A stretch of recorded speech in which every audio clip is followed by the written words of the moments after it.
Bonsoir à toutes et à tous, émission Au-delà du miroir ce soir avec Yves Hubert. Yves Hubert qui nous propose un livre, Le sourcier face à la science, avec une préface de Jean-Marie Pelt.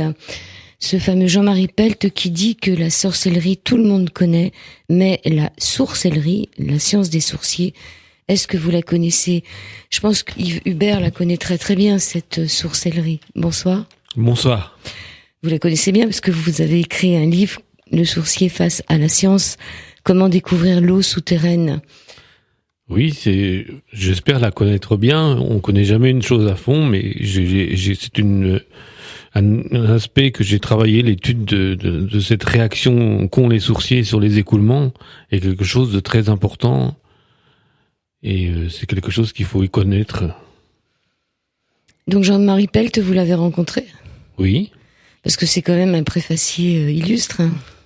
Oui, mais c'est ces idées qui sont en accord avec ce que je crois, et donc je me suis rapproché de lui pour lui demander s'il voulait dédicacer cet ouvrage. Et pourquoi lui, pourquoi pas un autre? Parce que je trouve que c'est un homme qui a des raisonnements très intéressants sur la place de l'homme et de la nature. Il a écrit un ouvrage merveilleux qui s'appelle L'homme renaturé, qui est tout à fait saisissant, qui montre les liens que nous avons de l'interdépendance entre la nature et l'homme, de façon presque viscérale. Et il en a écrit beaucoup, mais c'est vraiment quelqu'un qu'il faut connaître. Alors c'est lui qui nous dévoile votre vocation. Il dit que votre vocation commence très tôt, dans votre petite enfance. C'est lui qui nous dit qu'il y a eu un incendie qui a emporté la maison de vos parents. Vous pouvez nous en parler un peu? Mais... C'est lui qui le dit. Hein. Oui, mais je le dis dans le préambule également dans l'ouvrage, comment ça s'est passé en fait. Donc nous avons mis accidentellement le feu à la maison dans laquelle nous habitions, parce qu'on voulait réchauffer des petits chats qui avaient froid. Et on a tout simplement, avec mes sœurs, essayé d'allumer un feu.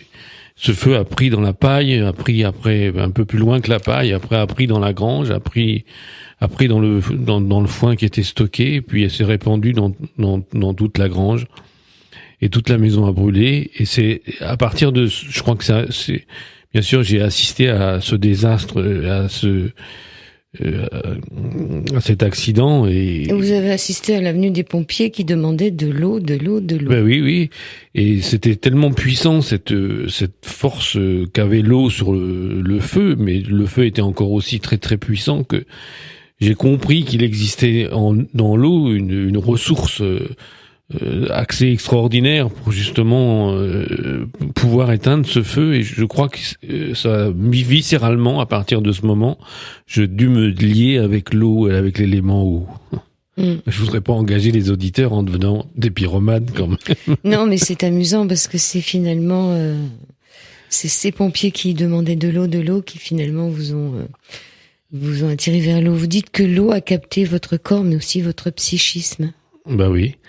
Oui, en fait, donc les pompiers de la campagne viennent toujours comme ça avec une énorme citerne donc de l'eau sur place, et après bien sûr la citerne s'est épuisée tellement l'incendie était importante, et donc ils ont dû trouver une source d'eau ailleurs. Donc il y avait un puits qui était un puits commun pour ainsi dire, qui était tout au bord de la route, et c'est là où ils ont envoyé la pompe pour brancher donc la motopompe pour alimenter toutes les lances des pompiers. Et là, donc on creusait, on pompait l'eau du puits, et ce puits, malgré toutes les demandes qu'il y a eu, ne s'est pas tari du tout, quoi. Il a résisté. Ça, c'est un paramètre en hydraulique qui est très très important quand on pompe un puits, et de voir quelle capacité il a à donner, quoi. Alors, quelle différence entre un puisatier finalement et un sourcier?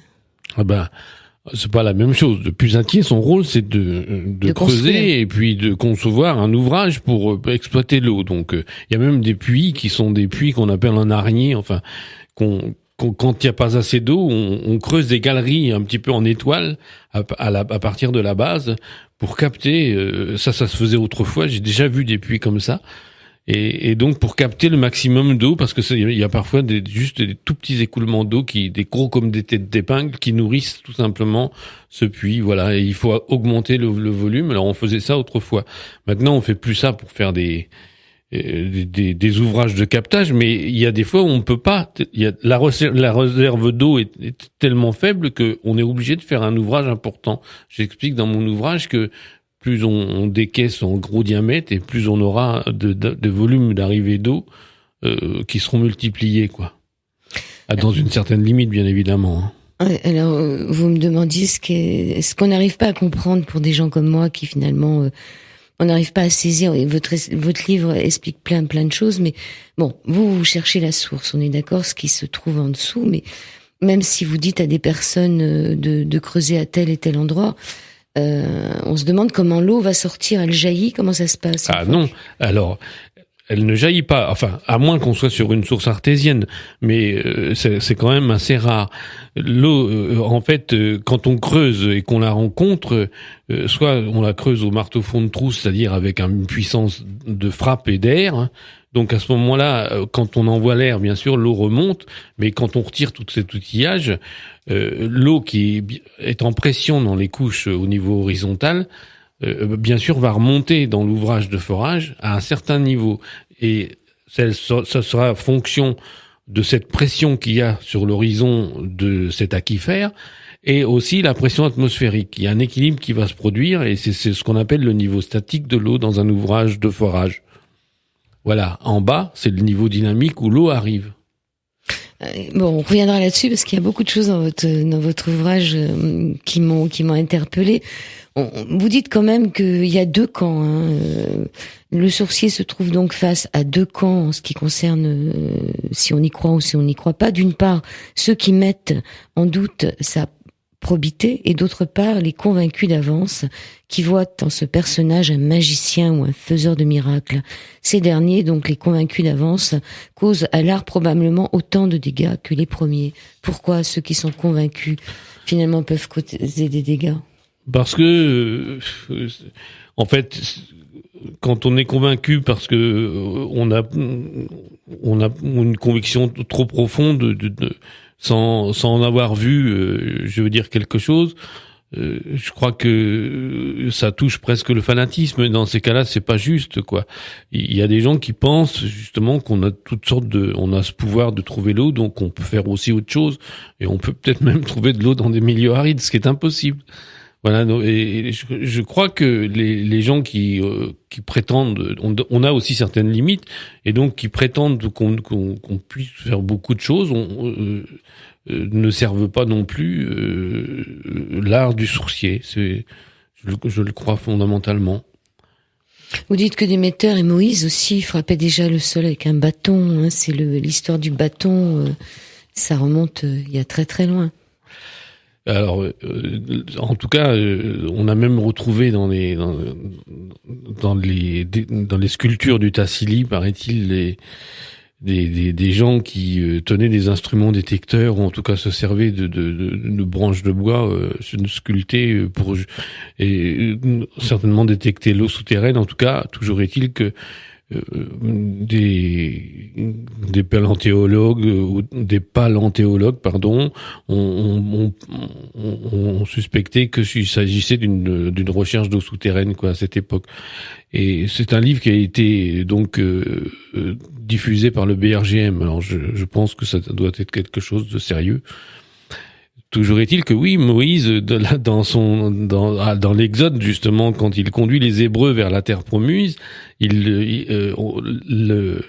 l'Ancien Testament explique bien que son bâton vient frapper le rocher d'Horeb, quoi.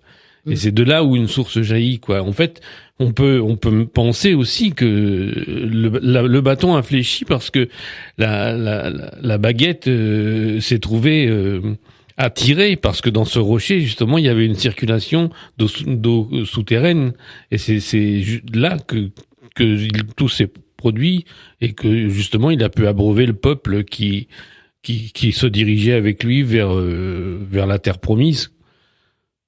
Est-ce qu'il y a un rapport entre la sorcellerie, la radiesthésie et le magnétisme? Tout ça, c'est des choses quand même qui sont liées. Faut quand même dire quelque chose d'assez important au niveau de la question posée est très délicate, mais en fait tous ces même le magnétisme et même la sorcellerie et la radiesthésie impliquent quelque part un processus inconscient qui s'invite justement à donner ou des informations ou en tout cas à donner des signaux. Et donc il s'agit bien sûr d'un principe qui est certainement en jeu dans tous ces sciences dont vous voulez parler. Dans le magnétisme, il y a quelque chose, on explique l'effet bio-PK, c'est-à-dire l'action de la pensée sur la matière organique ou même sur la matière vivante. Donc c'est encore quelque chose de différent. Moi, je différencie l'information de l'action sur l'environnement ou sur la matière par une intention, ce qui est quand même différent. Voilà, j'étais en train de lire l'autre fois un ouvrage de Roger Perrault.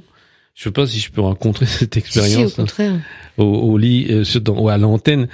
Mais ce monsieur Roger Perrault a cherché pendant très longtemps à expliquer l'action de l'esprit sur la matière. Et alors, il cite une expérience où des scientifiques avaient enfermé des lézards dans une petite forme de cage, quoi. Et donc, au-dessus de ces lézards, il y avait une lampe qui s'allumait et qui était reliée à un mécanisme aléatoire.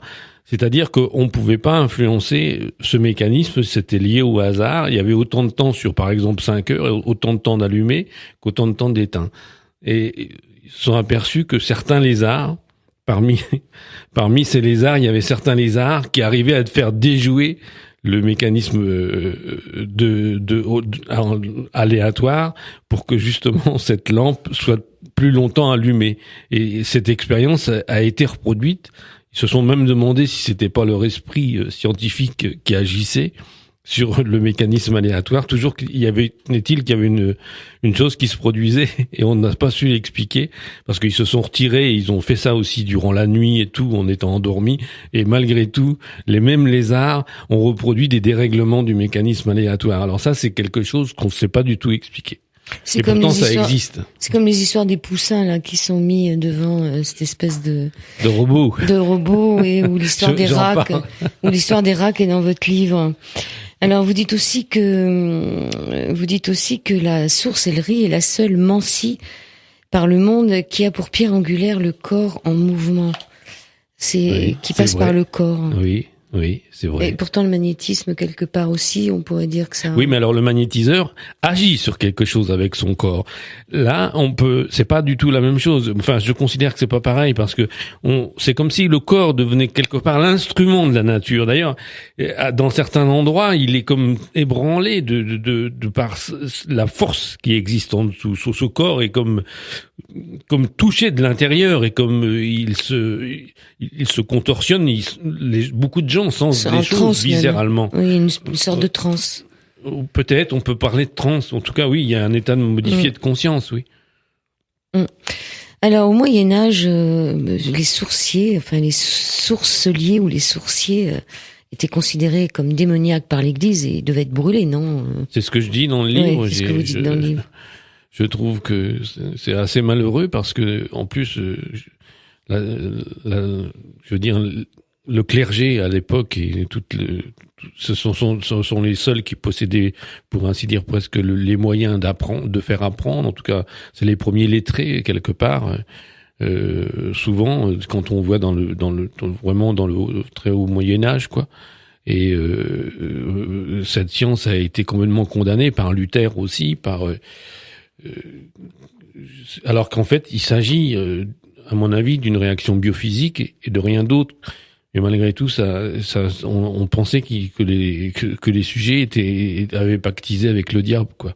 Ce qui n'a pas empêché les comme vous dites, le clergé après de s'adonner oui. au pendule. Hein. Oui, tout à fait. Au pendule ou à la baguette, oui, on verra après. Oui, mais ce que je pense, c'est aux souffrances qu'ont dû subir ceux qui s'adonnaient à ça et qui voulaient juste finalement trouver un écoulement, souvent dans un champ, pour abreuver soit des animaux ou soit en tout cas pouvoir avoir à disposition quelque chose pour pouvoir hydrater un sol et tout. Et ils en ont payé de leur vie, alors qu'ils s'appliquaient juste à une réaction biophysique du corps dans un espace donné, quoi. Je dirais, c'était rien d'autre que ça. Alors tous ces puits, on revient dessus, tous ces puits qu'on trouve dans les villages et tout, ça a été construit par des puisatiers, mais donc il y avait un sourcier qui trouvait exactement là où était la source, quoi. Autrefois, l'activité du sourcier était beaucoup plus répandue que maintenant. Parce que tout simplement, on cherchait l'eau la moins profonde et c'était une évidence qu'il fallait inviter un sourcier pour détecter cet écoulement sur une surface donnée. Parce qu'en creusant par hasard, on finit par rencontrer l'eau, mais parfois il faut vraiment descendre profond. Alors qu'il existe parfois des petits écoulements isolés qui sont peu profonds. Alors dites-nous un peu, parce que là, on s'imagine qu'on a envie de trouver de l'eau. C'est quoi profond, peu profond? C'est de toute façon plus de 5 mètres. Parfois, c'est plus que 5 mètres. Il m'est arrivé de trouver de l'eau peu profonde avant 5 mètres, mais c'est vraiment pas souvent. Souvent, c'est au-delà de 5 mètres, mais peu profond. Quand ça reste jusqu'à 20 mètres, encore ça va. C'est quand il faut descendre beaucoup plus bas que c'est compliqué. Parce que quand on fait à la main, en descendant en plus de 20 mètres, ça devient compliqué. Il faut parfois traverser des rampes, des bancs extrêmement durs, et il faut vraiment avoir de l'ouvrage. Et ça coûte cher, hein, de forer un terrain. Alors, de faire un forage, ça coûte cher. De faire un puits, ça coûte encore plus cher. Et maintenant, on fait plus de puits à la main.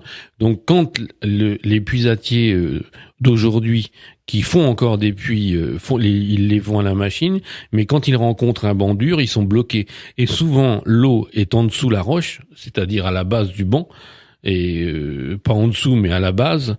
Et donc, il faut traverser au moins le haut, quoi. Et il y a parfois des couches de ce banc qui sont extrêmement dures. Donc, c'est pas toujours évident de dire on va faire un puits et puis voilà, quoi. Bah, à notre époque, on considère quand même l'eau comme l'or blanc, hein. Ça, oui, tout à fait. C'est plus cher que le pétrole, hein. Oui, mais l'eau, c'est une source de vie, hein. C'est pour ça que c'est de l'or blanc. C'est une source. C'est la source fécondante. Je me rappelle avoir cherché de l'eau pour un Asiatique. Quand je me souviens de ça, quand j'avais cherché dans son jardin, et malheureusement, j'avais rien trouvé du tout. Et il m'avait dit, je voudrais exclure ce côté-là parce que c'est près de la route et tout, ça me gêne. Et alors, en cherchant dans le jardin, je lui ai dit, il y a rien. Moi, je crois qu'il faut rien faire, monsieur. Et j'ai l'impression que vous pourrez pas trouver votre eau. Et j'ai senti son visage comme s'il se décomposait, quoi. C'était vraiment une triste nouvelle pour lui. Et alors, je lui dis, si vous voulez, je cherche l'endroit où vous voulez pas que j'explore. Et puis voilà, vous décalerez la haie, vous l'arracherez, vous la planterez devant, puis vous serez tranquille. Et là, je trouve quelque chose, quoi. Et il a foré, il m'a envoyé d'autres personnes, quoi, parce qu'il était content, mais d'une joie profonde. Il était même agité que je lui dise, percez-la. Voilà. Ça, je me rappelle encore, c'était étonnant, quoi. Et donc, est-ce que vous retournez voir après, une fois que vous avez dit votre diagnostic, vous allez voir un peu ce qui sort? Ah, ça dépend.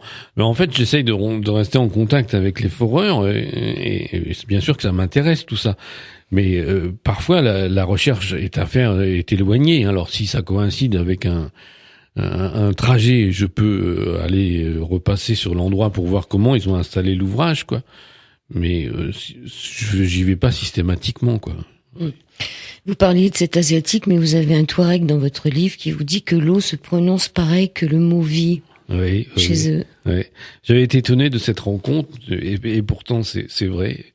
Il m'avait étonné en me répondant que cette eau se nommait chez lui pareil que la vie, quoi. Ça se prononçait pareil.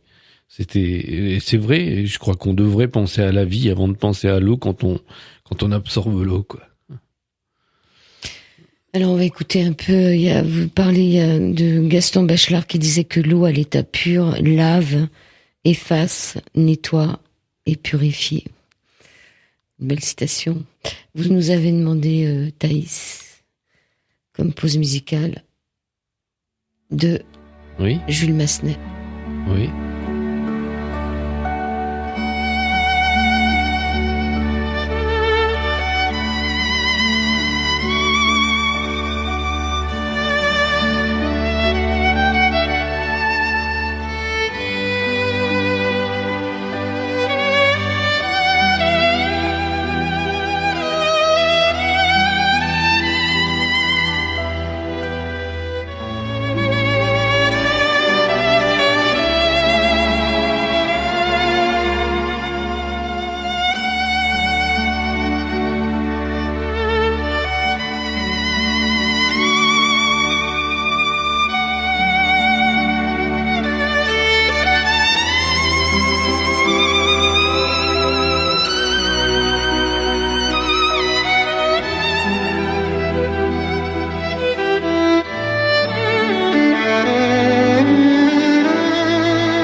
Voilà, et on prend la deuxième partie de cette émission, toujours avec Yves Hubert.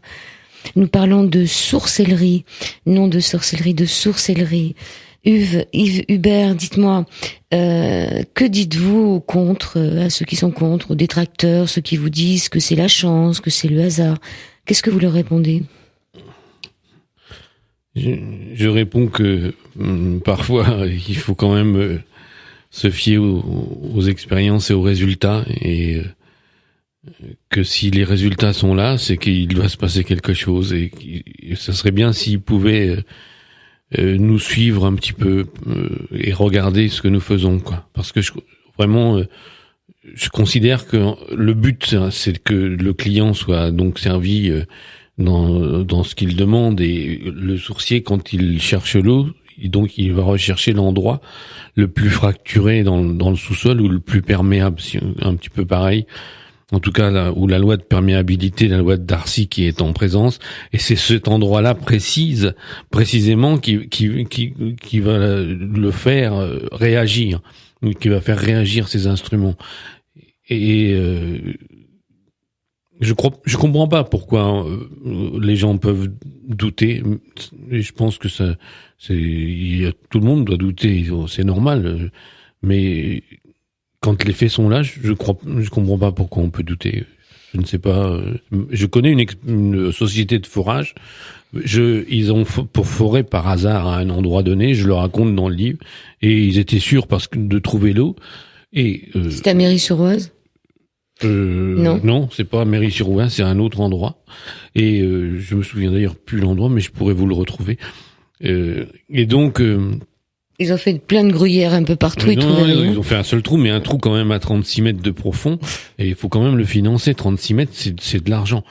Et ça donnait absolument rien du tout, quoi. Je crois qu'il y avait 60 litres d'eau à l'heure, ce qui veut dire rien, parce que aucune pompe n'est capable à 36 mètres de profondeur de exploiter 60 litres d'eau à l'heure. Et donc le forage était foutu, et j'ai été à cet endroit chercher l'eau, et j'ai trouvé de l'eau. Et de l'eau qui était à la même profondeur, mais seulement là il y avait un volume d'eau important, il y avait au-delà de 6 mètres cubes heure, et malgré tout la société de forage, elle y croit toujours pas, quoi. Mais à Méry-sur-Oise, c'est un peu ce qui s'est passé aussi. Oui. Vous pouvez le raconter, parce que c'est pas loin d'ici. Oui, alors à Méry-sur-Oise, c'était encore plus désastreux, parce que en fait la société de forage est une grosse société, et donc ils ont fait un trou d'un diamètre de 250 mm. C'était pour un château, hein. C'est pour alimenter oui, c'est un complexe hôtelier, parce que pour agrandir le château de Méry-sur-Oise, et donc le diamètre du forage entrepris était 250 mm. Et eux, ils étaient à peu près sûrs de trouver l'eau. C'est vrai qu'ils étaient en bas de versant. pas loin, très très loin de l'Oise, et donc pensaient qu'ils allaient trouver de l'eau. Et c'est vrai qu'ils ont trouvé, quand ils étaient dans les 12 ou 13 mètres de profond, je crois qu'ils ont trouvé un petit volume de l'ordre de 1 ou 3 mètres cubeurs, je sais plus, mais il leur en fallait énormément, de l'ordre de 40 mètres cubeurs, à peu près 40 mètres cubeurs. Et comme ils ont vu qu'il n'y avait pas assez à 12 mètres, ils sont descendus plus bas, et ils se sont dit, on va descendre à 40 mètres, on va peut-être trouver un autre aquifère. Ils pensaient qu'ils trouveraient un autre aquifère. Et puis, en fait, à 40 mètres, il y avait de la Marne, en veux-tu, en voilà, et il n'y avait pas d'eau. Et ils sont descendus encore plus bas. Ils se sont dit, sans doute qu'elle est encore plus basse, cette eau. Ils sont descendus à 60 mètres. Il y avait toujours pas d'eau et toute la Marne remontait. La Marne, c'est quoi? La Marne, c'est un élément argileux, donc avec autre chose. Donc ça peut être du calcaire ou du schiste, enfin tout ce que vous voulez. En tout cas, ces espèces de pâtes molles qui collent aux doigts quand vous les travaillez, pas autant que l'argile, mais qui collent quand même énormément. Et qu'est-ce qu'ils en font quand ils forent? Ils mettent ça à côté? Quand ils forent, ils le laissent de côté. Ça fait une boue énorme d'ailleurs. Et puis finalement, ils sont descendus à 100 mètres et c'était l'échec total du forage, quoi. Voilà, il y avait pas d'eau. Et c'est là où le monsieur qui dirigeait finalement le projet a cherché sur Internet un sourcier. Il a invité quelqu'un, mais à venir, et quelqu'un est venu mais n'a jamais pu indiquer une idée de volume, et donc c'était pas satisfaisant. Et vous partez dans la petite forêt derrière avec des arbres, et vous prenez un crayon, un papier, et vous commencez à chercher et à trouver. Ben oui, en fait il y avait dans cet endroit énormément de planches, c'était un chantier énorme, je veux dire, parce qu'ils étaient déjà en train de construire le complexe hôtelier, et tous ces gens qui travaillaient, qui faisaient du bruit en tapant sur les planches, en cognant, tout ça avec les bétonneuses. J'ai besoin de calme pour travailler. Je peux travailler dans le bruit, mais je préfère à choisir travailler dans le calme. Donc j'ai préféré m'éloigner. Plus on avait affaire à un chef de chantier qui rigolait en me voyant. Oui, qui se moquait de nous. Qui se moquait, ouais, c'est ça. Donc je me suis dit, de toute façon, j'ai le plan. Et s'il y a 40 mètres cubes d'eau quelque part là-dedans, ça doit réagir. Il y a pas à tortiller. Et donc j'ai cherché sur le plan. Voilà. Et après, du plan, c'était un endroit bien précis. Je suis allé à l'endroit. Voilà. Et cet endroit correspondait donc à ce que c'était vraiment pas volontaire, parce que j'aurais vraiment pas pensé à cet endroit, mais c'était l'endroit où des étages, les ouvriers qui construisaient l'immeuble jetaient tout leur plat-bord coupé et tout ça, là où il fallait pas. Oui. Et donc j'ai été obligé de débarrasser, parce que j'avais besoin quand même de vérifier. Je cherche pas sur plan seulement, j'ai besoin de vérifier sur place. Et donc j'ai voulu en débarrasser tout ça. Et là j'ai vu que mes instruments se contorsionnaient. Enfin. Et j'ai fait plusieurs essais, des tests différents et tout, et j'ai dit, voilà, c'est un bon endroit, on y va, on perce. Oui, pour en revenir à ceux qui seraient un produit des détracteurs, c'est vrai que si cela ne marchait pas, ce serait abandonné, c'est-à-dire cette façon de trouver de l'eau, comme ont été abandonnés certains outils agricoles. C'est-à-dire que le monde paysan n'aurait pas continué à pratiquer ça si ça marchait pas. Il aurait trouvé, quoique ces gens qui forent à votre place, c'est un peu la moissonneuse batteuse par rapport. Bon. Bah oui, ils ont des appareillages conséquents. Donc ils peuvent forer, ils peuvent faire des trous. Oui, quand un forage arrive, une foreuse arrive sur un endroit, quand il y a un forage de prévu, c'est des engins, quand même assez importants. C'est une petite chenillette, mais surtout souvent il y a un compresseur. Donc lui, il est assez gros, quoi. Puis après, quand on perce, bien sûr, il faut que ce qu'on appelle les cuttings, c'est-à-dire toute la terre, quand on travaille et qu'on perce, qui remonte, il faut la mettre quelque part. Et ça endommage un peu. S'il y a un terrain d'agrément et un beau jardin, ça endommage un petit peu. Mais bon, c'est une chose qu'on peut après réparer, mais bon, faut quand même. vaut mieux éviter de faire des trous n'importe où, quoi. Voilà. Et puis on parle beaucoup de l'eau dans ce livre, mais bon, l'eau elle est sous terre, elle est cachée. Donc aussi on se met à la place de l'eau, qu'on sent que il y a des grosses foreuses qui font des trous dans notre terre au-dessus, et qu'on imagine ça. Je veux dire, la terre aussi, elle vit, Oui. C'est Jean-Marie Pelt, il a dû vous le dire ça quand même. Il défend assez tout ce qui est terre, et de pas abîmer la terre aussi. Oui, il dit quelque part, je fais d'ailleurs une citation de sa part, que souvent quand on construit des choses pour exploiter la terre, c'est au détriment de l'équilibre des écosystèmes. Et l'agriculture intensive a été pensée comme ça. C'est-à-dire que on ne prend plus les ressources que la terre donne pour vivre, mais on en fait un instrument d'exploitation, un peu comme un objet, quoi. C'est ça qui va pas, en fait. Dans les temps anciens, la terre était adorée. On considérait que la nature c'était la source primitive de la vie. Et c'est à travers elle que on essayait de s'insérer et qu'on vivait en symbiose avec elle. C'est complètement différent maintenant.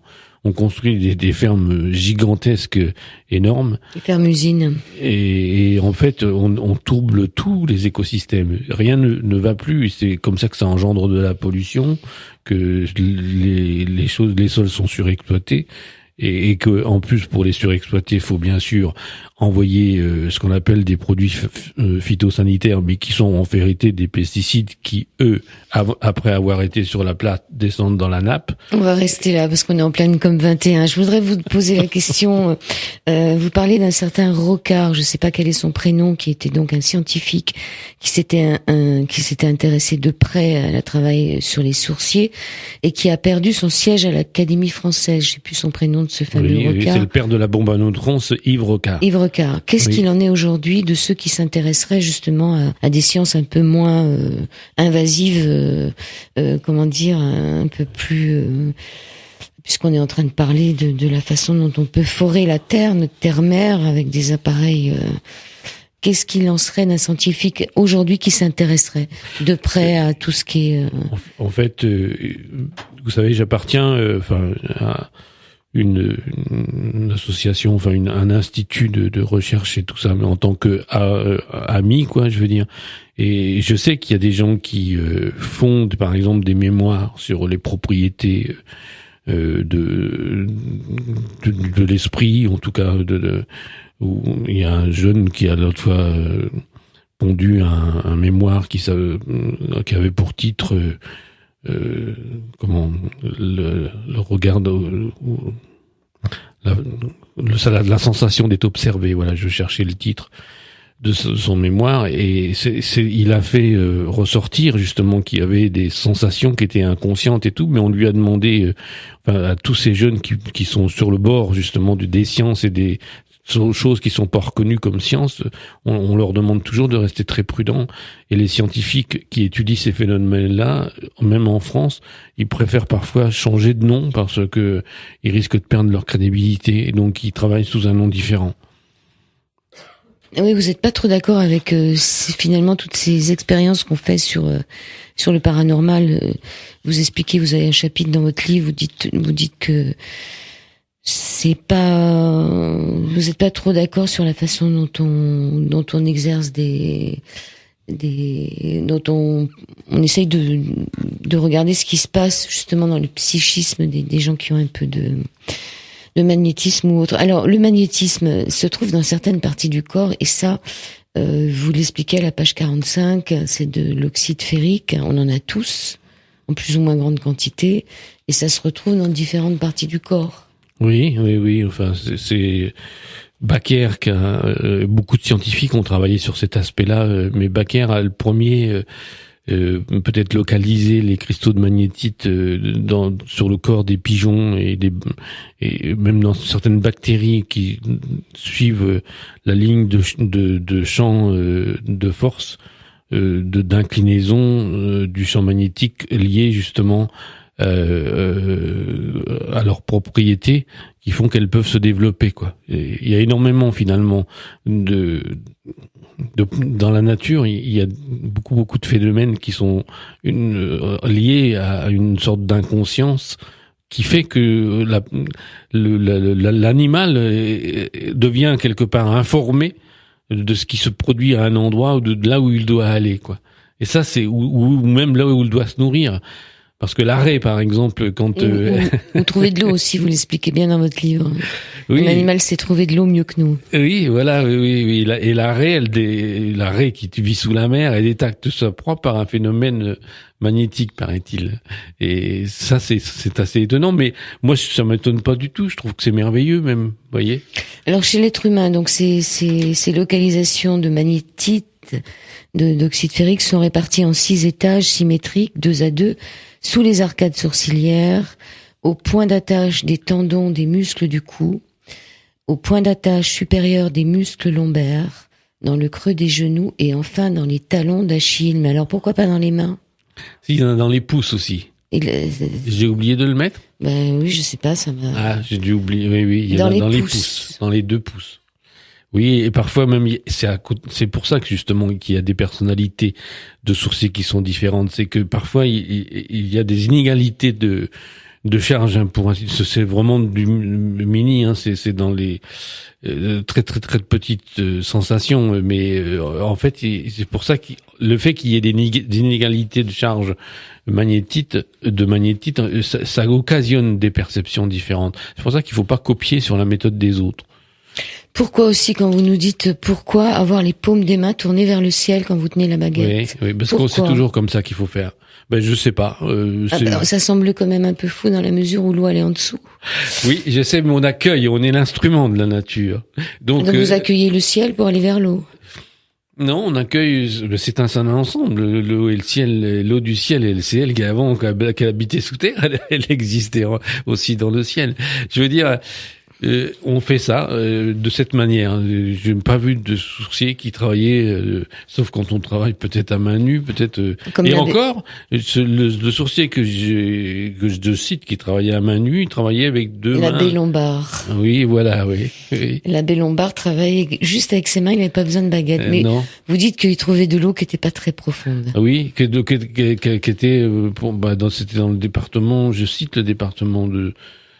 Parce qu'en fait, j'ai eu la chance un jour de retomber sur le document académique qui a été l'objet de son étude de cet abbé, quoi. Donc j'ai eu beaucoup de plaisir à lire comment celui qui était chargé de l'étude, donc disait comment il produisait ses explorations et il cite comment il faisait avec ses mains. Et 2 mains étaient l'une en face de l'autre sans se toucher. Il disait qu'il sentait quelque chose entre les deux, à peu près éloigné de 5 à 8 centimètres. Donc vous l'avez connu, là, encore? Non, pas du tout. Non, vous avez lu ses écrits. C'est vieux, j'ai vu le document, mais c'est vieux, ça date du siècle dernier. Alors vous dites aussi que le premier écrit qui a été, on revient en arrière, qui a été, c'était en 1521, qui s'appelait Le Dragon Rouge. C'était le premier écrit où on expliquait comment fabriquer et se servir de baguette. 1521. Oui. Ça remonte à un certain temps. Oui.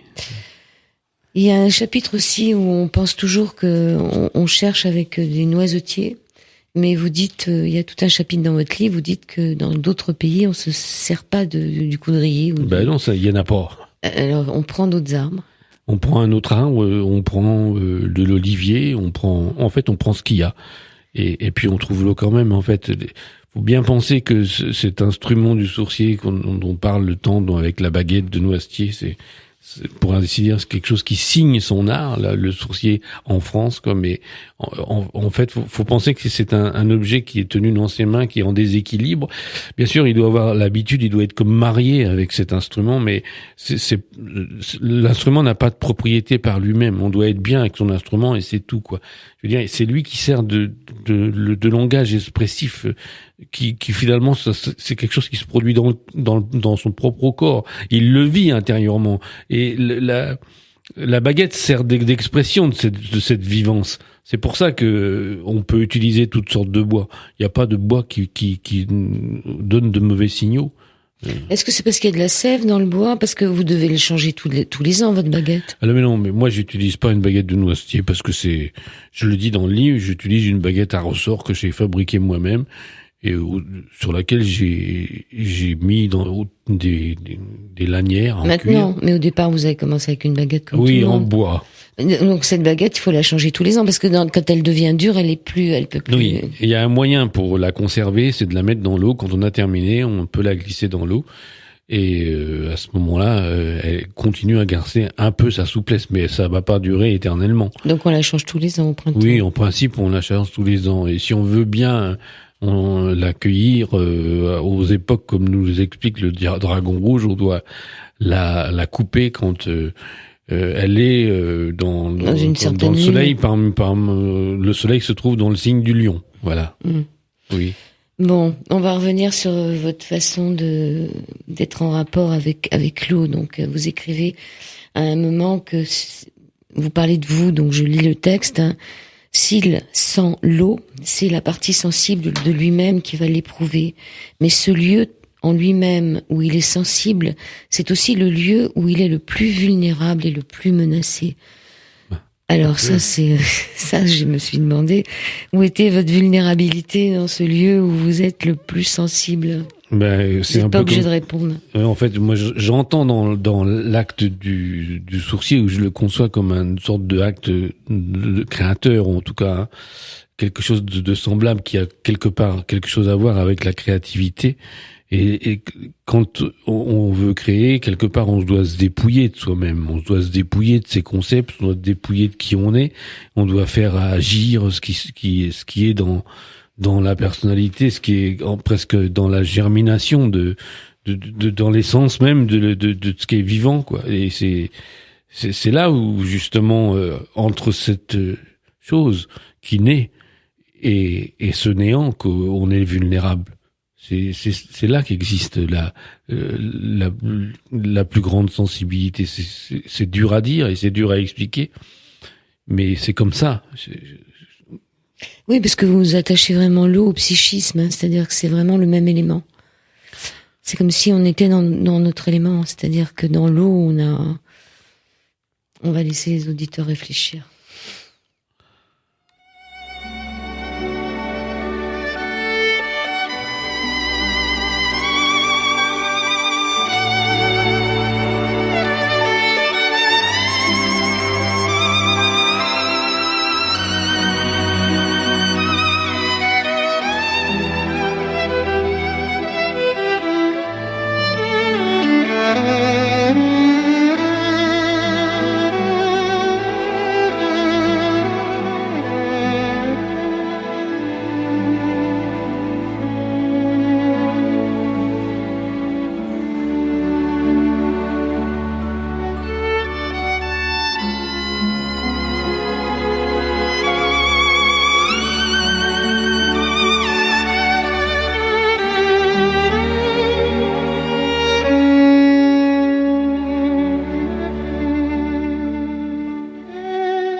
La première émotion quand la baguette fourchue vira énergiquement entre mes mains fermées, fut vive et gaie, pareil au plaisir que m'eût causé une invisible présence malicieuse, bienveillante.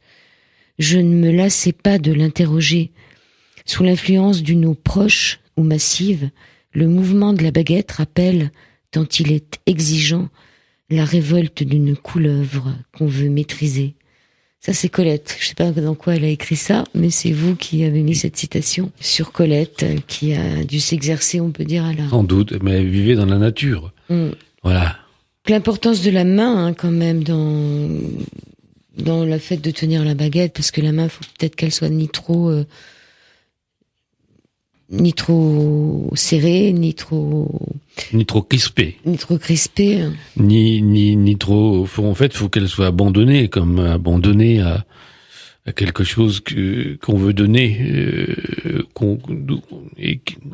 l'autre fois, j'ai assisté à un concert, ça m'a fait Et donc j'ai un concert de musique classique et j'ai aimé cet instant où tous les instrumentistes s'accordent avec le chef qui dirige donc l'orchestre, quoi, c'est-à-dire l'instrumentiste qui dirige l'orchestre. Il doit un nom bien précis, mais bon.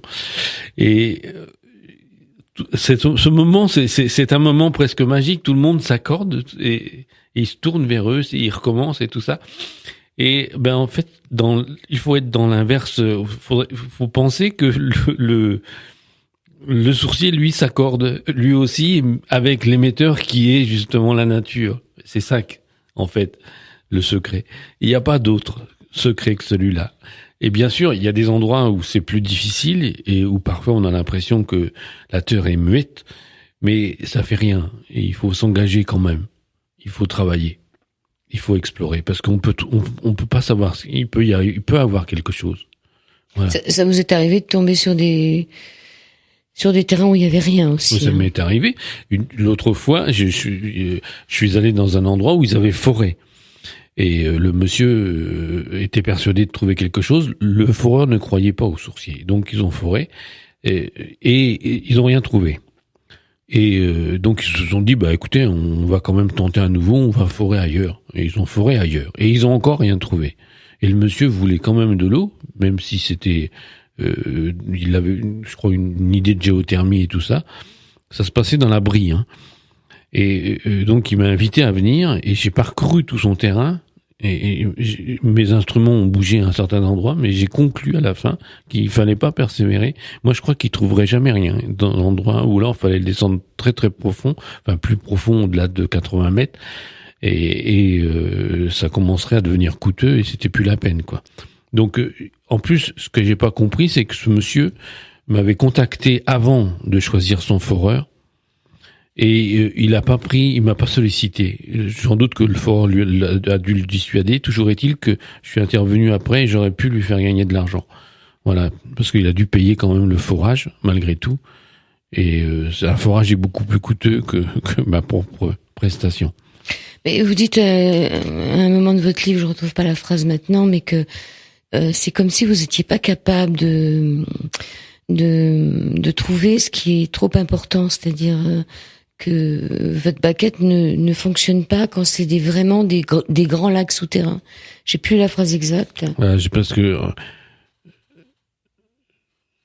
je vais la retrouver parce que je l'ai mis quelque part. Oui. Mais que vous pouvez trouver tout ce qui est sous terre, mais que si c'est vraiment très très profond, c'est comme si l'eau même se refusait. Voilà. Non, c'est pas ça. C'est que oui, on est sensible. Dans l'ouvrage, je l'explique que en fait, on est sensible, pour ainsi dire, aux premiers écoulements souterrains, ce qu'on appelle l'hydrologie de surface, c'est-à-dire toutes les nappes perchées qui sont, on appelle ça comme ça, c'est-à-dire qui sont en dessous sous les plateaux, quoi, et toutes les nappes d'accompagnement des rivières et des fleuves. Tout ce mécanisme qui est de l'hydrologie de surface, ça, le corps humain, enfin.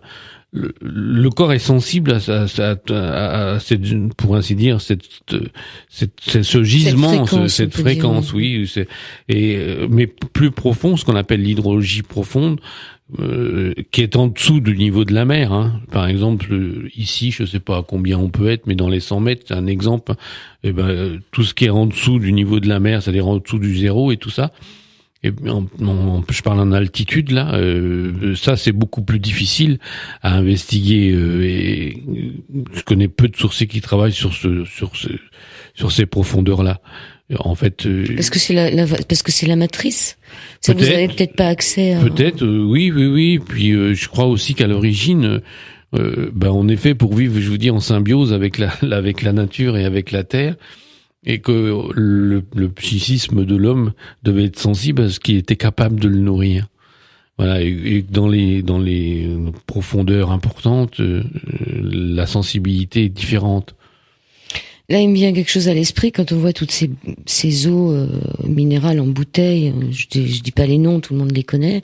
Ce sont des sources intarissables. Je veux dire, quand on se rend compte du nombre de bouteilles qui sont vendues en France et peut-être ailleurs, c'est intarissable ces bouteilles-là.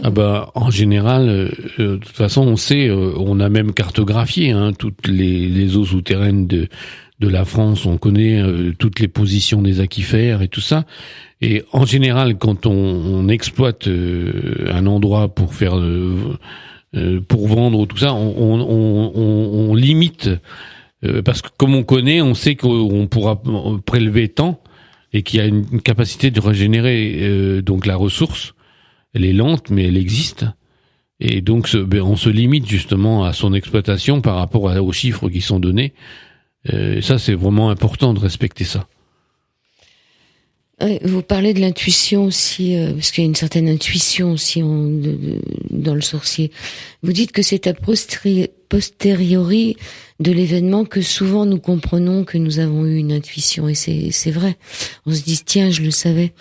Et c'est souvent après.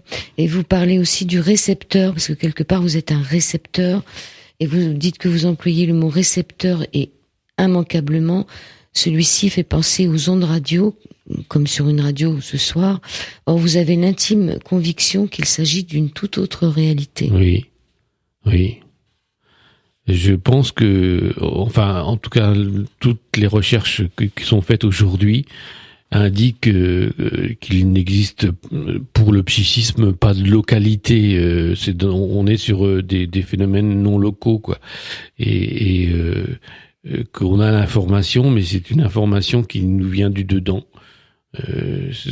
Là, ça devient assez compliqué d'expliquer tout ça, mais en tout cas, il n'existe pas pour le psychisme de localité. On a connaissance d'une information, mais c'est une information qui se géométrise sur une surface donnée. Mais faut pas penser que c'est l'esprit du psychisme ou le psychisme qui va vers l'objet et puis qui est renvoyé comme un système d'information. En fait, le psychisme fait partie de ceux qui l'explorent, et c'est dans ce sens-là où je dis qu'il n'y a pas de localité, parce que c'est en vérité, il s'agit de sa propre matière également, quoi. Voilà. Il s'agit d'une conscience commune et universelle. Oui, voilà, c'est ça. C'est un bain, on est dans un bain d'informations. Oui, voilà. Ce que les animaux comprennent très bien. Bah oui, ils comprennent très très bien, parce que quand ça va pas, ils savent très très bien ce qu'il faut pas faire. Oui. Et ça, c'est étonnant. D'ailleurs, le monde animal est une source d'étonnement et d'informations assez extraordinaire. Moi, je suis pas éthologue, mais je lisais l'autre fois que même le petit rouge-gorge avait des cellules qui étaient photosensibles au niveau de la rétine et qui lui permettaient de reconnaître le champ magnétique terrestre. Il savait différencier le nord-sud et donc avoir la direction dans laquelle il devait voler. C'est comme ça qu'il se perdait jamais. Et pourtant, c'est un animal minuscule. Je crois qu'il se poserait sur l'épaule de quelqu'un, il serait pas, tellement son poids est infime.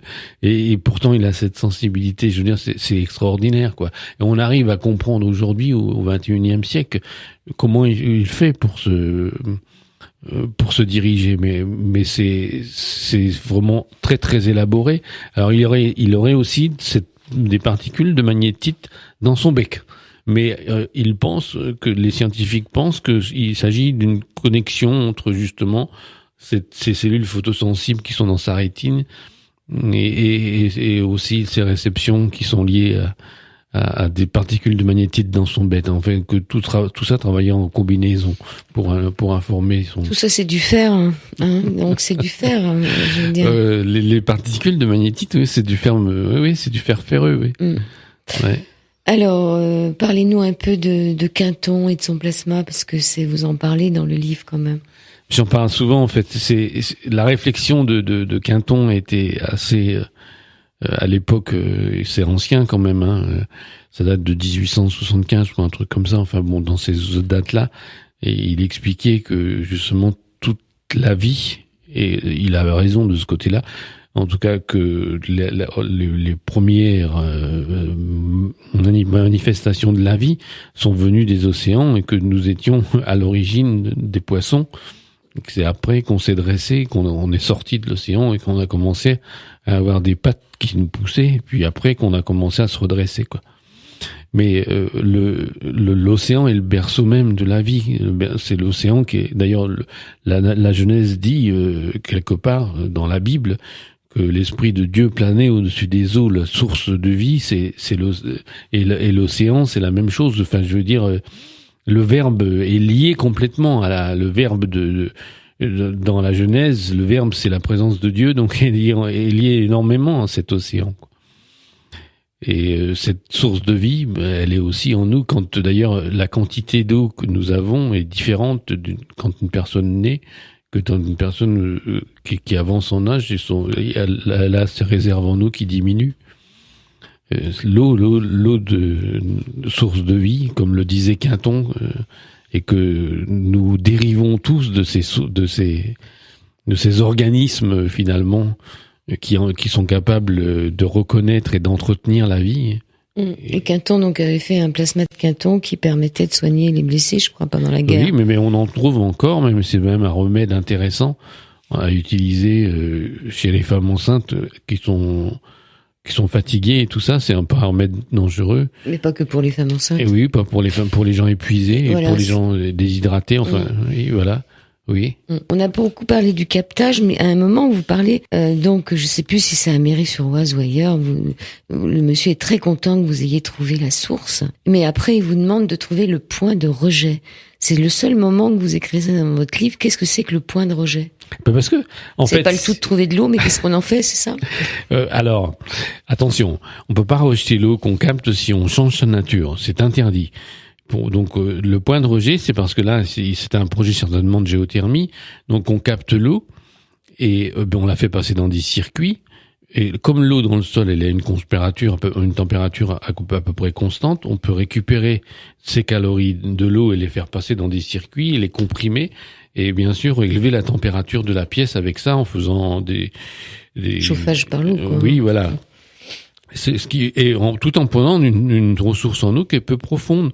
Et bien sûr, donc on fait passer dans des compresseurs à peu près 4 mètres cubes heure pour une maison individuelle, peut-être un petit peu moins, ça dépend. Mais il faut bien réinjecter cette eau. On peut pas la mettre dans le circuit des eaux pluviales, c'est interdit. Donc il faut la réinjecter quelque part et donc il faut faire un point de rejet, c'est-à-dire que trouver un endroit où rejeter l'eau. Et il est important ce point parce que si on le fait n'importe où, le point peut ne pas absorber l'eau qu'on va lui rejeter. Et dans ces cas-là, il faut encore percer ailleurs ou diviser et en deux et tout ça, quoi. Donc, parce qu'il faut envoyer à l'endroit où on peut exploiter l'eau. Par exemple, on trouve 5, 6, 10 mètres cubes heure. On peut, si on trouve un autre endroit fracturé, on pourra aussi réinjecter ce qu'on aura pompé. Oui. Donc c'est un peu, je me suis demandé ce que c'était que ce point de rejet, ce qui n'est pas le cas dans un puits où l'eau nous attend et on la tire quand on veut. Oui, mais c'est pas la même chose parce que là, quand on la tire dans un puits, on la tire pour pouvoir la changer, c'est-à-dire on va soit s'en servir pour laver, pour ceci, pour cela, ou pour boire même à la limite, mais elle sera changée. Et ça, on peut plus la réinjecter, la remettre dans le puits après, c'est pas bon. L'eau, c'est quelque chose qu'il faut vraiment respecter, quoi. En ce qui concerne la relation les uns avec les autres, cette sorte d'empathie, vous parlez du fait que si quelqu'un vous pose la main sur l'épaule, il peut tressaillir en même temps que vous si vous tenez une baguette, mais il peut aussi faire que votre baguette s'arrête si sa conscience n'est pas dans la même conscience que vous. Ouais, je sais pas en fait s'il s'agit d'un phénomène d'empathie ou si c'est des mécanismes biophysiques. Je sais pas du tout, je ne l'expliquerai pas. Beaucoup de scientifiques pourraient en parler de cette chose-là en fait. Ça fait appel à des lois un peu physiologiques et probablement aussi à des constitutions nerveuses ou même parfois même des conditionnements intérieurs et tout, quoi. Mais il y a des gens qui doivent faire des expériences pour réveiller le sens de la recherche d'eau. Et dans ces cas-là, on peut tenir je l'explique dans le livre, faire tenir une baguette à une personne et l'autre branche la faire tenir à l'opérateur. Et dans ces cas-là, en général, le corps de l'autre sent ce qui se passe dans celui de son voisin. Et bien évidemment, il est invité à dans ce mouvement à être en travail avec lui. Et là, à ce moment-là, il peut sentir aussi les forces qui sont dans la terre. C'est quelque chose des fois étonnant. Je me souviens, il y a une dame qui me voyait faire, et je lui ai demandé de tenir la baguette, et elle, quand elle passait, ça lui faisait rien, et elle n'avait pas de mouvement. Et quand je lui ai demandé de la tenir, je lui ai dit, tenez-la avec moi. Et quand elle a senti qu'elle partait, elle a fait ouh, et ça, elle a eu peur. Oui, c'est pour elle comme s'abandonner, quoi. Parce que voilà, elle a vraiment senti la force. Et c'est très important, cette histoire-là, de sentir la force qui n'est pas finalement une force qu'on pourrait commander, quoi, mais qui est là quand même, quoi. Il y a beaucoup d'exercices dans votre livre, et il y a une phrase aussi qui m'a choquée, qui m'a amusée. Vous dites que les sensations, des exercices qui sont à pratiquer quand on passe dans un terrain en essayant de trouver l'eau, les sensations peuvent arriver après.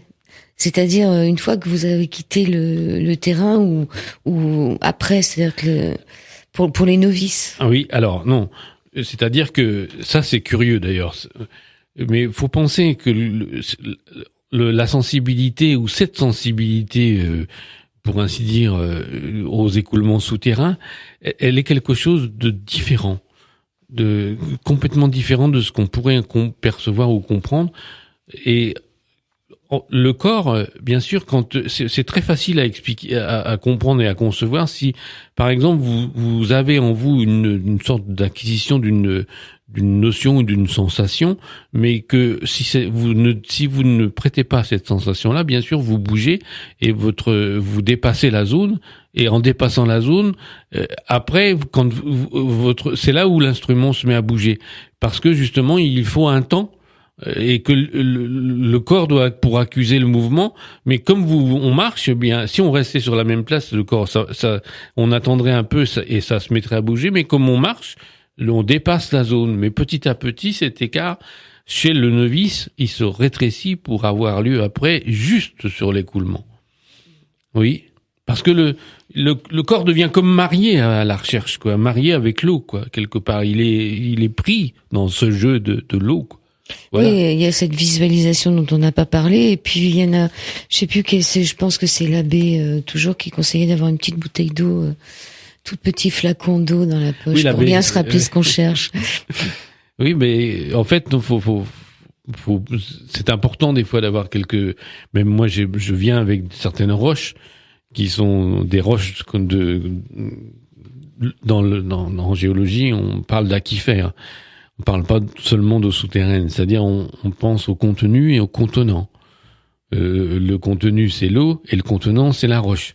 Et donc, des fois, il est intéressant de se recueillir des roches de certains forages pour après se rappeler que dans cet endroit, l'eau circulait entre ces roches qu'on a récupérées sur tel et tel endroit. Et donc, dans d'autres endroits, faut que les mécanismes soient les mêmes, ou à peu près les mêmes. Ça peut être dans d'autres roches, mais c'est quand même toujours des roches qui se ressemblent à un certain niveau. Et donc, en fait, tous les outils sont là pour inviter le corps à prendre part à l'expérience, à vivre la chose dans son comme si c'était dans une unité totale, quoi. Je veux dire, c'est à ça que servent les instruments, en fait, les témoins ou ces eaux qu'on transborde dans les flacons, c'est justement pour entrer en communication avec ce qu'on cherche, quoi. Oui, vous dites aussi qu'aucun lieu n'est semblable, mais que les réactions que vous avez vécues dans votre corps donnent des empreintes nouvelles, et que ces empreintes, finalement, vous resserviront si vous tombez sur le même style de... Oui, je dis ça. Voilà. Ça, c'est certain. Oui. Parce que c'est important en plus. Parce que il semblerait en tout cas que dans ce type d'apprentissage, qu'on ne peut l'apprendre que en s'invitant à la recherche et en faisant des expériences. On ne peut pas l'apprendre en ne la vivant pas. C'est un peu comme la musique, il faut se servir des instruments, et c'est un peu la même chose, quoi, je veux dire. Il faut entendre la résonance à l'intérieur de soi, il faut entendre ce que c'est, même s'il n'y a pas de relation directe, mais au niveau des concepts, en tout cas, il y a quelque chose, ça nous invite à un monde très, très, très spécial. Vous dites que l'homme se donne à l'eau et l'eau se donne à lui. Cette rencontre n'est pas sans effet sur la personne. Alors, ce qui m'a aussi étonné, c'est qu'on dit que dans le magnétisme, en général, quand on fait une séance, si on est un bon magnétiseur, on se recharge plutôt qu'on perd. Et alors, quand vous cherchez de l'eau, il y a une fatigue après, comment ça se traduit? Ça dépend ce qu'on a cherché et comment ça s'est passé. S'il y a énormément d'eau, faut quand même éviter de rester sur cet endroit longtemps, parce qu'on est assez bousculé. Parce que faut penser quand même qu'on... C'est la même chose que ces maisons qui sont construites sur des trucs souterrains, là, des eaux souterraines, oui, qui rendent malades. Oui, ces endroits-là peuvent être très négatifs pour la santé. Mais en fait, c'est l'endroit le plus fracturé qu'il faut. Et cet endroit, plus il est fracturé, donc plus la roche est ouverte, pour ainsi dire, pour laisser des passages d'eau, et plus il y aura de volume important. Si évidemment on creuse là-dedans à la verticale, c'est sûr qu'on va avoir des volumes d'eau qui vont arriver, qui vont être très très importants. C'est ce qui se produit quand on cherche quelque chose pour trouver cette information de là où il y a le meilleur endroit, c'est celui-là, quoi. Donc cet endroit-là, il est pas conseillé, surtout pour un sourcier, de séjourner longtemps là-dessus, parce que on a des réactions physiques au-dessus des écoulements. Donc c'est pas neutre que de rester là-dessus. Moi, je sens des choses dans mon corps quand je suis au-dessus d'un écoulement important. Quand je suis sur un petit écoulement, non. Mais quand je suis sur un écoulement important, oui, ça me bouscule. Voilà. Donc vous avez un petit pacte aussi à faire à tous les niveaux de vous-même, et puis quand vous, au préalable, vous dites en le vivant vraiment cette phrase: je pose dans tout mon être l'intention d'être sensible, de percevoir et de ressentir les écoulements souterrains. Oui. Voilà, c'est une phrase magique aussi pour être en connexion avec... Oui, en fait, c'est quelque chose qui est obligatoire. On s'engage. De toute façon, n'importe comment, il faut s'engager complètement. Et ça, dans toutes les activités artistiques où les gens ont fait les plus belles choses, c'est justement parce qu'ils s'étaient complètement engagés. Et c'est comme ça qu'ils ont fait des choses qui étaient absolument extraordinaires. Parce que justement, ils sont allés au bout de leur propre ressenti, mais aussi de leur propre créativité. C'est ça l'engagement, il faut aller dans l'endroit le plus sensible.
Voilà, vous aurez reconnu la 9e symphonie de Beethoven que nous a trouvé, qui nous a été demandé par Yves Hubert, cet homme qui est avec moi depuis un peu plus d'une heure sur l'antenne d'IDFM et qui nous parle de son livre, ou tout du moins de sa vie de sourcier, son livre Le sourcier face à la science, ou comment découvrir l'eau souterraine, aux éditions Vega, qui sont aussi les éditions Guy Trédaniel. On va voir un peu maintenant, dans le temps qui nous est accordé encore, on a vu un peu l'intrusion dans les pensées, c'est-à-dire l'importance d'être clair avec soi-même et avec les attentes des autres. On n'en a pas trop parlé, mais c'est important aussi que on sache ce que l'autre nous demande. Oui, et c'est très important. Parce que ça, vous savez à peu près ce que vous voulez vous, mais il y a des gens qui vont essayer de vous tester, qui vont essayer de faire du voyeurisme, de vous mettre à l'épreuve, et l'importance d'être clair dans ses pensées. Ben bien sûr, il faut vraiment demander qu'est-ce qu'il le monsieur attend, qu'est-ce que aussi jusqu'où il veut aller pour chercher et aller trouver son eau. La recherche doit être engagée si c'est possible après. On peut pas aller trop dans le vague parce que de toute façon n'importe comment chaque chose toutes les personnes ont un projet. Que ce soit pour à la limite alimenter un jardin, il faut quand même penser que si on trouve une ressource en eau qui est en dessous de 500 litres heure, on va avoir du mal à l'exploiter.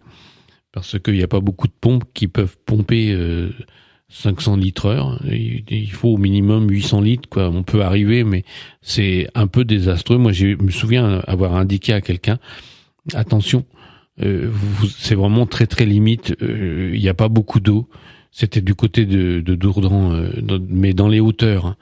Et l'eau est profonde, mais ce monsieur-là, il avait que cet endroit pour habiter. Donc, il n'avait pas cotisé et tout ça. Il avait une toute petite retraite. Il vivait dans une espèce de petite maison, mais rien du tout, quoi. Il n'avait pas d'adduction à l'eau.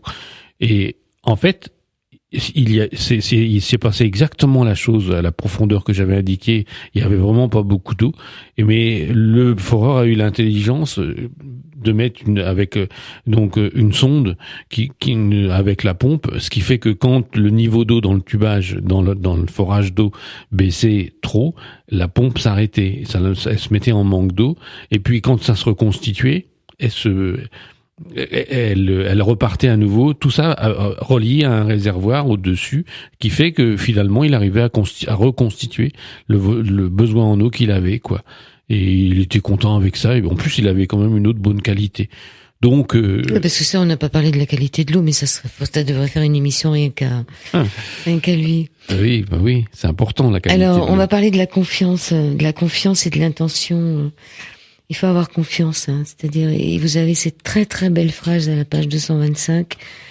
Vous dites, je crois que la terre entière se meurt en portant ce peuple qui a perdu confiance dans les forces qui lui ont été données à l'origine. Elle pleure quand elle voit ses enfants renoncer à reconquérir leur capacité créatrice pour engendrer ainsi un monde fait de dépendance et d'attente de l'autre ou de la société. C'est-à-dire que voilà, ces sociétés qu'on avait avant, où les gens, comme vous le dites, avaient confiance en eux et en la terre.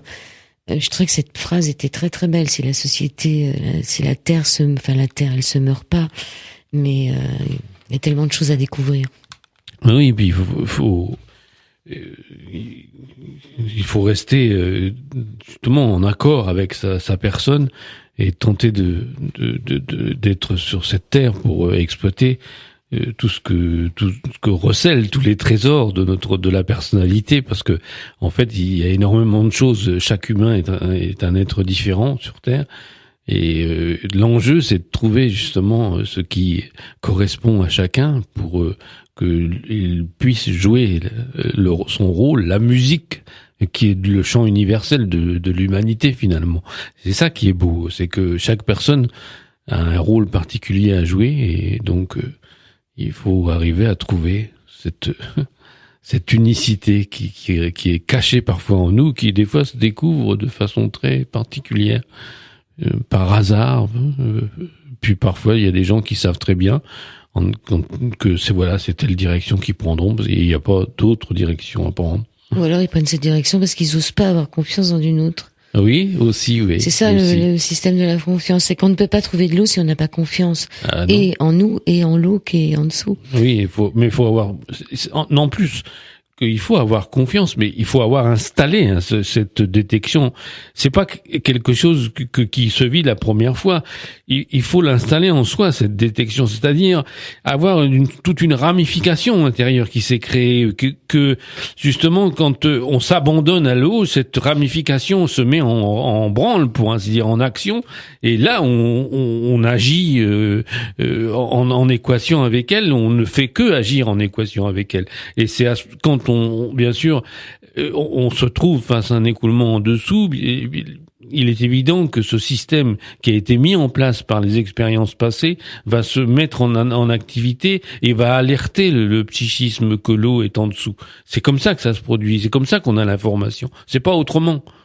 C'est pour ça qu'il faut faire beaucoup d'essais, parce qu'en fait, en plus, il y a des configurations qui sont à apprendre, à connaître, à reconnaître.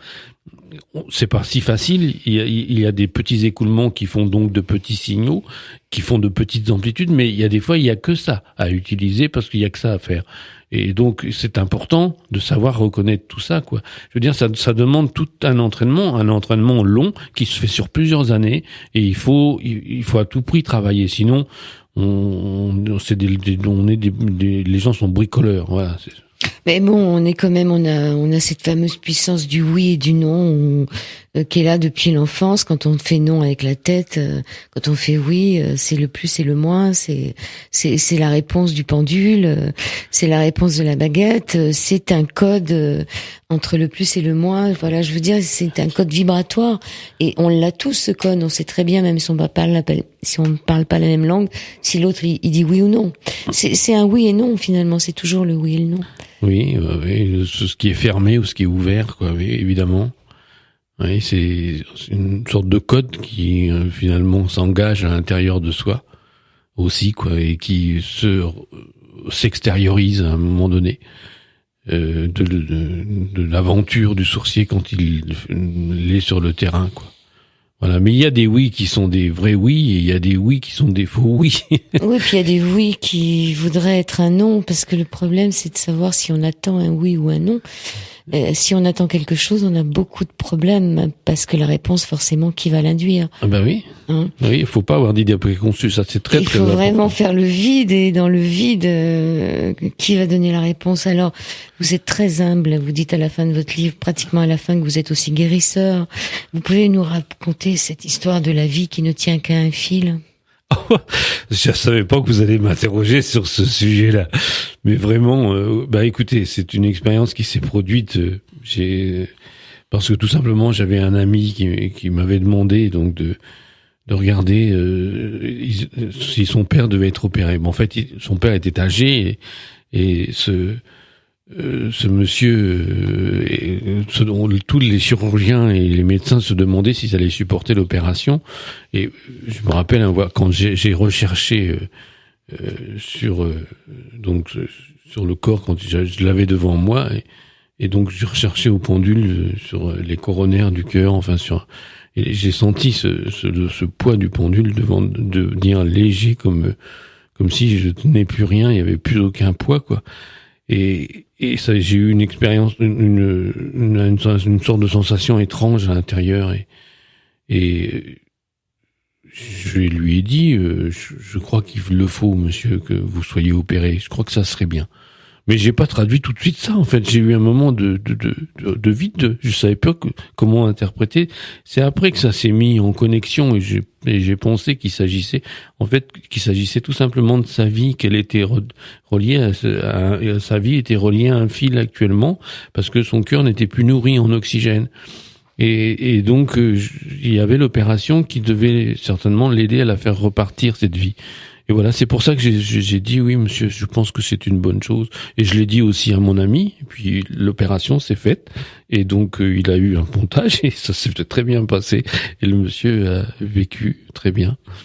Et ça, c'est fou que la transposition du psychisme, en fait, on ne sait pas comment il va vous parler à un moment donné et ni quand ni comment. C'est extraordinaire ce côté-là, quoi. Mais en même temps, faut accepter l'enjeu de le faire, et de se livrer à l'expérience.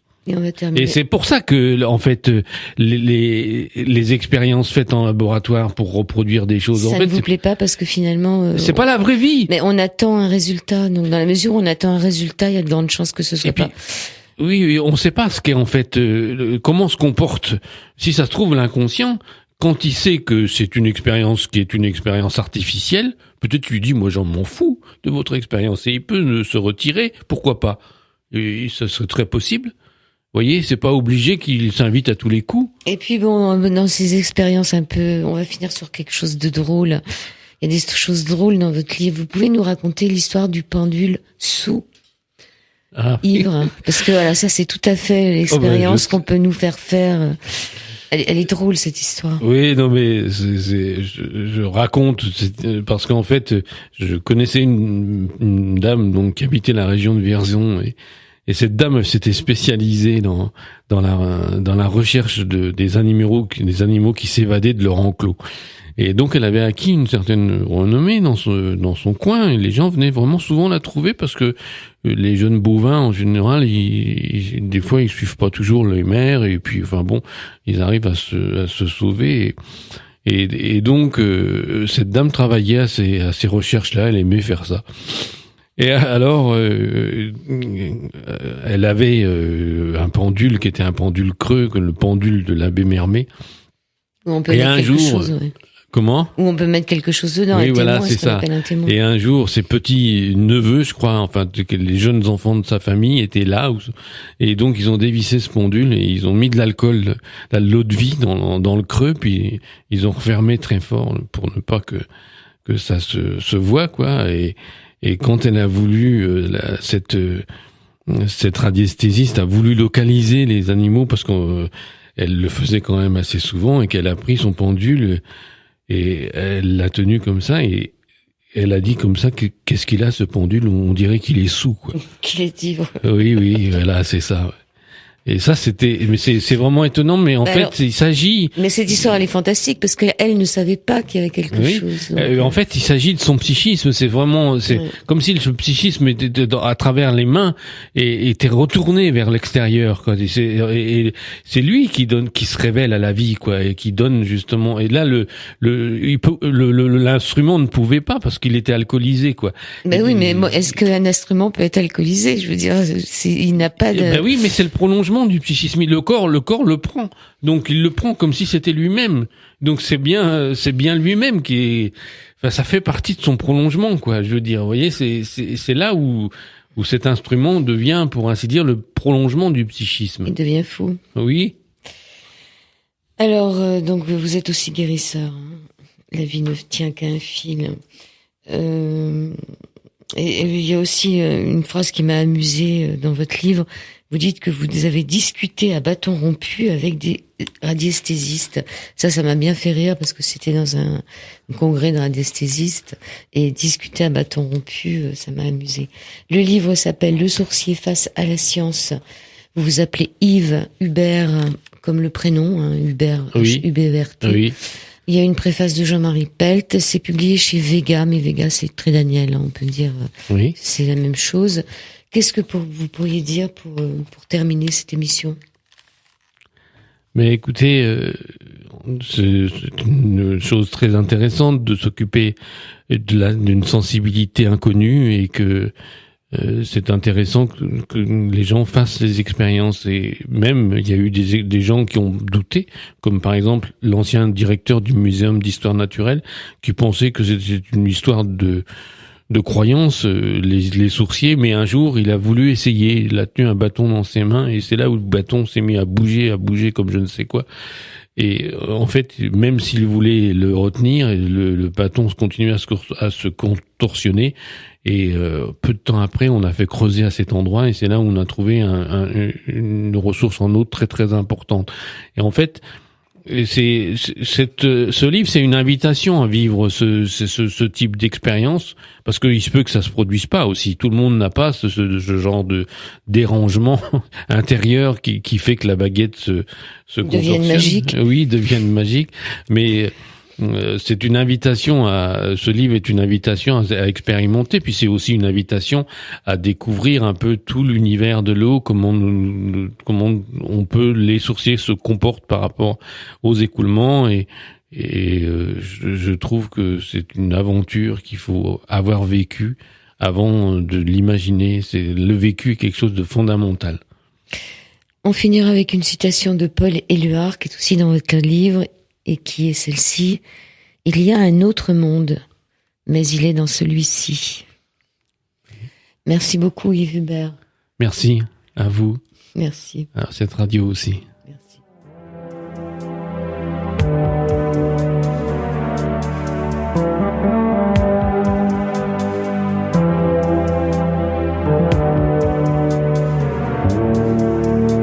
Quand je sortirai de mon corps, comme un papillon, mieux encore, pour m'envoler vers d'autres ciels et découvrir d'autres soleils.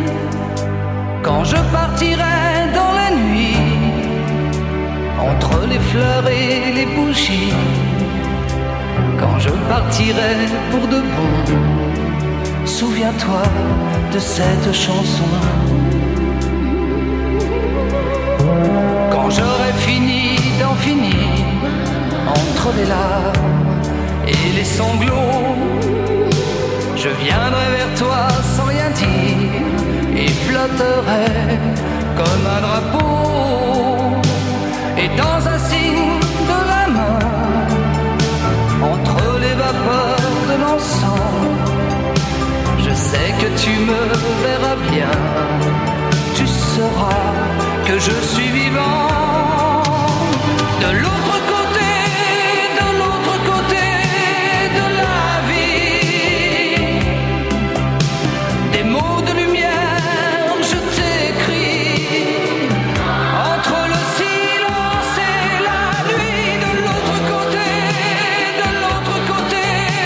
du miroir, si tu fermes les yeux, tu peux me voir.